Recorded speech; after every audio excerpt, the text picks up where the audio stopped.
Buddhism सिर्फ एक धर्म नहीं है, यह जीने का एक तरीका है।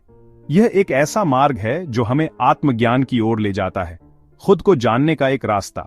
यह हमें अपने भीतर की गहराइयों में झांकने और अपनी सच्ची प्रकृति को समझने का अवसर देता है। यह हमें सिखाता है कि अपने अंदर झांकें और शांति पाएं। यह शांति केवल बाहरी नहीं बल्कि आंतरिक होती है, जो हमें सच्चे सुख की ओर ले जाती है। यह शांति खुद को और अपने आसपास की दुनिया को समझने से आती है।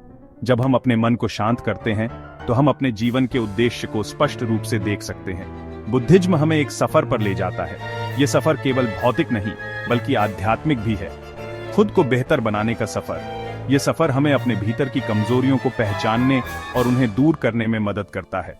यह दुख को छोड़ने और सच्ची खुशी पाने के बारे में है। यह हमें सिखाता है कि कैसे हम अपने जीवन में संतुलन और सामंजस्य ला सकते हैं। इस निबंध में हम बुद्धिज्म के मूल सिद्धांतों को जानेंगे। हम इसके विभिन्न पहलुओं को समझने की कोशिश करेंगे। हम इसकी उत्पत्ति, इसकी शिक्षाओं और आज की दुनिया में इसकी प्रासंगिकता के बारे में बात करेंगे। बुद्धिज्म के ये सिद्धांत हमें एक बेहतर और शांतिपूर्ण जीवन जीने की प्रेरणा देते हैं। 2500 साल पहले प्राचीन भारत में एक राजकुमार पैदा हुआ। उसका नाम सिद्धार्थ गौतम था। वो ऐशो आराम की जिंदगी जीता था, फिर भी उसे एक गहरी बेचैनी महसूस होती थी। उसने दुनिया में दुख देखा, बुढ़ापा, बीमारी और मौत। सिद्धार्थ अपना महल छोड़कर चले गए। वो जीवन और दुख के बारे में सच्चाई जानना चाहते थे। वो एक साधु बन गए।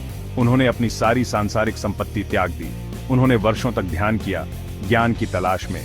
अंत में एक बोधि वृक्ष के नीचे उन्हें ज्ञान प्राप्त हुआ। वो बुद्ध, जागृत व्यक्ति बन गए। बुद्धिज्म की नींव 4 आर्य सत्यों पर आधारित है। ये सत्य हमें जीवन की गहरी समझ और आत्मज्ञान की ओर ले जाते हैं। ये सत्य दुख की प्रकृति और मुक्ति के मार्ग को बताते हैं। बुद्ध ने हमें सिखाया कि जीवन में दुख अपरिहार्य है, लेकिन इससे मुक्ति संभव है। पहला आर्य सत्य जीवन दुख है। ये दुख केवल शारीरिक नहीं बल्कि मानसिक और भावनात्मक भी है। हम सभी अपने जीवन में किसी न किसी रूप में दुख का अनुभव करते हैं। हम शारीरिक और भावनात्मक दोनों तरह का दर्द महसूस करते हैं। यह दर्द हमारे जीवन का एक अभिन्न हिस्सा है जिसे हम नकार नहीं सकते। दूसरा आर्य सत्य दुख, मोह और इच्छा से उत्पन्न होता है। हमारी इच्छाएं और मोह हमें दुख की ओर ले जाते हैं।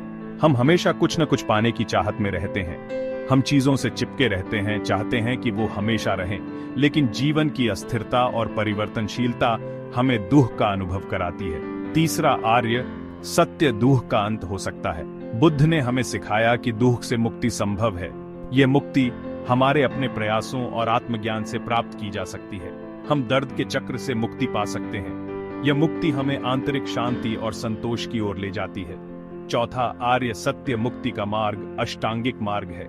यह मार्ग हमें सही दृष्टि, सही संकल्प, सही वाणी, सही कर्म, सही आजीविका, सही प्रयास, सही स्मृति और सही समाधि की ओर ले जाता है। यह सत्य निराशावादी नहीं है।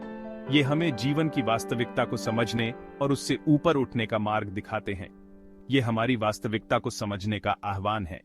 बुद्ध के ये उपदेश हमें आत्मज्ञान और आंतरिक शांति की ओर ले जाते हैं, जिससे हम अपने जीवन को अधिक सार्थक और संतुलित बना सकते हैं। अष्टांगिक मार्ग दुख को खत्म करने का बुद्ध का नुस्खा है। यह मार्ग हमें जीवन के गहरे अर्थ और उद्देश्य की ओर ले जाता है। यह नैतिक आचरण, मानसिक अनुशासन और ज्ञान का मार्ग है। यह हमें अपने भीतर की शांति और संतुलन को खोजने में मदद करता है। सम्यक दृष्टि 4 आर्य सत्यों को समझना। ये सत्य हमें जीवन के वास्तविक स्वरूप को समझने में मदद करते हैं। सम्यक संकल्प, करुणा और दया के विचारों को विकसित करना। यह हमें दूसरों के प्रति सहानुभूति और प्रेम की भावना को बढ़ावा देता है। सम्यक वाणी, सच्चाई और दया से बोलना और हानिकारक बातों से बचना। यह हमें अपने शब्दों के माध्यम से सकारात्मकता फैलाने की प्रेरणा देता है। सम्यक कर्म, नैतिक और नैतिक रूप से कार्य करना। यह हमें सही और गलत के बीच अंतर करने की क्षमता प्रदान करता है। सम्यक आजीविका, ऐसे तरीके से जीवन यापन करना जिससे दूसरों को नुकसान न पहुंचे। यह हमें एक जिम्मेदार और संवेदनशील जीवन जीने की दिशा में प्रेरित करता है। सम्यक व्यायाम, सकारात्मक गुणों को विकसित करना और नकारात्मक गुणों को त्यागना। यह हमें आत्म सुधार और आत्म नियंत्रण की दिशा में मार्गदर्शन करता है। सम्यक स्मृति, वर्तमान क्षण पर बिना किसी निर्णय के ध्यान देना। यह हमें वर्तमान में जीने और हर पल का आनंद लेने की शिक्षा देता है। सम्यक समाधि ध्यान के माध्यम से एकाग्रचित्तता विकसित करना, यह हमें मानसिक शांति और स्थिरता की ओर ले जाता है। अष्टांगिक मार्ग एक सीधा रास्ता नहीं है, यह एक यात्रा है जो हमें आत्म खोज और आत्म साक्षात्कार की ओर ले जाती है। ये आपस में जुड़े सिद्धांतों का एक समूह है जो एक साथ काम करते हैं। यह हमें एक समग्र और संतुलित जीवन जीने की दिशा में मार्गदर्शन करता है। अष्टांगिक मार्ग का पालन करने से हम अपने जीवन में शांति, संतुलन और संतोष प्राप्त कर सकते हैं। यह हमें अपने भीतर की गहराइयों को समझने और आत्म साक्षात्कार की दिशा में प्रेरित करता है। यह मार्ग हमें सिखाता है कि कैसे हम अपने विचारों, शब्दों और कर्मों के माध्यम से एक सकारात्मक और संतुलित जीवन जी सकते हैं। यह हमें आत्म नियंत्रण और आत्म सुधार की दिशा में प्रेरित करता है। अष्टांगिक मार्ग का अनुसरण करने से हम न केवल अपने जीवन को सुधार सकते हैं, बल्कि समाज में भी सकारात्मक बदलाव ला सकते हैं। यह हमें एक बेहतर इंसान बनने की दिशा में प्रेरित करता है। यह यात्रा हमें सिखाती है कि कैसे हम अपने भीतर की शांति और संतुलन को खोज सकते हैं और एक संतोषजनक जीवन जी सकते हैं। यह हमें आत्म साक्षात्कार और आत्म खोज की दिशा में मार्गदर्शन करता है। माइंडफुलनेस बुद्धिज्म का एक मुख्य तत्व है।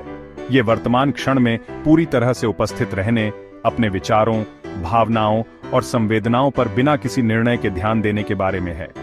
ध्यान एक अभ्यास है जो माइंडफुलनेस को विकसित करता है। यह हमें अपने मन को शांत करने और आंतरिक शांति विकसित करने में मदद करता है। माइंडफुलनेस और ध्यान के माध्यम से हम अपने मन में अंतर्दृष्टि प्राप्त कर सकते हैं। हम अपने विचारों और भावनाओं को नियंत्रित हुए बिना उनका निरीक्षण करना सीख सकते हैं। बुद्धिज्म भारत में अपनी उत्पत्ति से बहुत आगे फैल गया है। अब ये एक वैश्विक धर्म है जिसका दुनिया भर में लाखों लोग पालन करते हैं। तिब्बत से थाईलैंड, जापान से लेकर अमेरिका तक बुद्धिज्म ने विविध रूप धारण किए हैं। फिर भी इसके मूल में संदेश वही रहता है। ये करुणा, ज्ञान और ज्ञान प्राप्ति का संदेश है। आज की भागदौड़ भरी दुनिया में बहुत से लोगों को बुद्धिज्म में शांति मिलती है। इसकी शिक्षाएं तनाव, चिंता और अनिश्चितता से निपटने का एक तरीका प्रदान करती है। माइंडफुलनेस और ध्यान के अभ्यास तेजी से लोकप्रिय हुए हैं। ये हमारी भावनाओं को प्रबंधित करने और शांत क्षणों को खोजने के लिए उपकरण प्रदान करते हैं। हम बौद्ध धर्म को मानते हैं या नहीं, हम सभी इस प्राचीन परंपरा के ज्ञान से लाभ उठा सकते हैं। बुद्धिज्म हमें सिखाता है कि ज्ञान प्राप्ति सभी के लिए संभव है। ये किसी महामानव बनने के बारे में नहीं है। ये ज्ञान और करुणा के लिए हमारी सहज क्षमता को विकसित करने के बारे में है। यात्रा चुनौतीपूर्ण हो सकती है, लेकिन पुरस्कार अतुलनीय है। बुद्ध की शिक्षाओं को अपनाकर हम अपने जीवन को बदल सकते हैं और सच्ची खुशी पा सकते हैं।